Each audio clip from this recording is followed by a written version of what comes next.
বন্ধুরা, যারা যারা যুবসাথী প্রকল্পে আবেদন করেছিলেন অনেকেই সুবিধা পাচ্ছেন, অনেকে আবার পাচ্ছেন না। তো আর আপনাদের চিন্তা করার কিছু নেই, কারণ পশ্চিমবঙ্গে বেকার যুবক যুবতীদের জন্য একটা দারুণ সুখবর নিয়ে চলে এসেছে, যেখানে যুবশক্তি ভরসা কার্ডের মাধ্যমে আপনারা মাসে ৩,০০০ টাকা অবধি পেতে পারেন।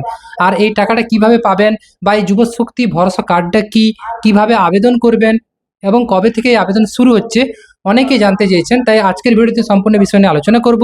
ভিডিওটিকে শেষ পর্যন্ত মনোযোগ সহকারে দেখার চেষ্টা করুন। ভিডিওটি অন্যকে শেয়ার করে দিন লাইক দিয়ে, যাতে সেও জানতে পারে।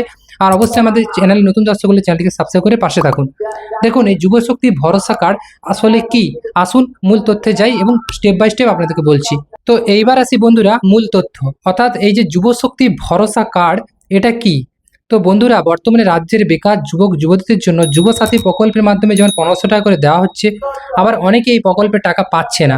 তাই বিজেপি সরকার এই যুবশক্তি ভরসা কার্ডটাকে নিয়ে এসছে, যেখানে বলা হয়েছে এই যুবশক্তি ভরসা কার্ড যদি আপনার থাকে, আপনি প্রত্যেক মাসে ৩,০০০ টাকা করে যেমন ভাতা পাবেন। এছাড়াও এই কার্ডের বেনিফিট অনেক কিছু আছে, তাই প্রত্যেকটা বিষয় বলছি, শেষ অবধি ভিডিওটিকে দেখার চেষ্টা করুন। দেখুন, কিন্তু সম্প্রতি একটি নতুন প্রকল্পের কথা সামনে এসেছে, যার নাম হচ্ছে যুবশক্তি ভরসা কার্ড।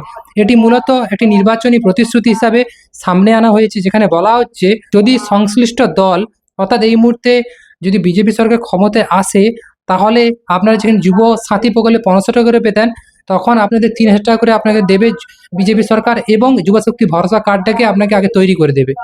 তো এই মুহূর্তে যেটা চলছে রাজ্যে প্রকল্প, এখানে যুবশক্তি ভরসা কার্ড নেই, কিন্তু বিজেপি সরকারের যুবশক্তি ভরসা কার্ড আপনাদেরকে দেবে।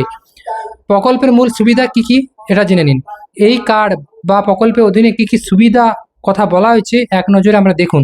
তো বন্ধুরা, এই কার্ড বা প্রকল্পে কি কি সুবিধা আছে দেখুন। যেমন মাসিক ৩,০০০ টাকা করে ভাতা দেবে, বেকার যুবক যুবতীদের জন্য হাত খরচ এবং কর্মসংস্থানের লড়াইয়ের সহায়তার জন্য এই উৎসাহ ভাতা সরাসরি ব্যাংকে অ্যাকাউন্টে আপনাদেরকে দেবে। এছাড়া কর্মসংস্থানের সুযোগ, আগামী ৫ বছরের মধ্যে রাজ্যের প্রায় ১ কোটি নতুন কর্মসংস্থানের লক্ষ্যমাত্রা রাখা হয়েছে। আর এই কার্ডটা যদি থাকে, বেনিফিটগুলো আপনি পাবেন। ওকে। বয়সের ছাড়, সরকারি চাকরি আবেদনের ক্ষেত্রে প্রার্থীদের বয়সে ঊর্ধ্বসীমা ৫ বছর পর্যন্ত ছাড় দেওয়ার প্রতিশ্রুতিও আছে। এছাড়া মাতৃশক্তি ভরসা কার্ড, আরও একটা কার্ড আছে, যেটা হচ্ছে যুবকদের পাশাপাশি মহিলাদের যে মাতৃশক্তি ভরসা কার্ডের কথাও বলা হয়েছে। এখানে কোনো শর্ত ছাড়াই ৩,০০০ টাকা করে ভাতা দেওয়ার কথাও বলা হয়েছে। এবার আবেদন পদ্ধতি বা বর্তমান অবস্থা। এখন প্রশ্ন হলো, আপনি কি আবেদন করতে পারবেন? ইতিমধ্যে কিছু প্রতীকী কার্ড লিয়েন্ডার পেজ বা নির্মলা সীতারানের মতো ব্যক্তিত্বের হাত দিয়ে সাধারণ মানুষের কাছে কিছু কিছু জায়গায় কার্ডটা দিয়েছে। যেহেতু এটি একটি নির্বাচনী প্রতিশ্রুতি, নির্বাচনের পরে বিজেপি সরকার যখন এই রাজ্যে ক্ষমতায় আসবে, অবশ্যই এই ভরসা কার্ডটা আপনাকে বানাতে হবে এবং অনলাইন পোর্টালও চালু করে দেবে। তো এই মুহূর্তে অনলাইন পোর্টাল চালু হয়নি, হলে আপনাদেরকে আমরা ভিডিওর মাধ্যমে জানিয়ে দেবো। ওকে।